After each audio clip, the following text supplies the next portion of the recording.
Otros usos de la toxina botulínica que no están relacionados, digamos, con la parte estética, sino más con la parte médica, es la aplicación en los músculos de la masticación, como para pacientes que presentan bruxismo o el rechinar de los dientes en las noches.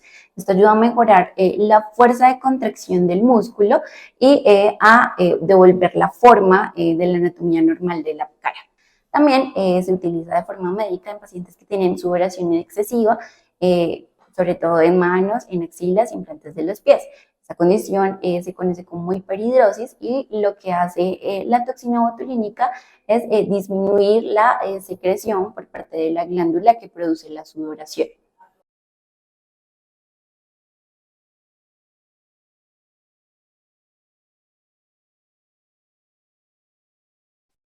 Hola, soy la doctora Carolina y el día de hoy vamos a hablar sobre toxina botulínica.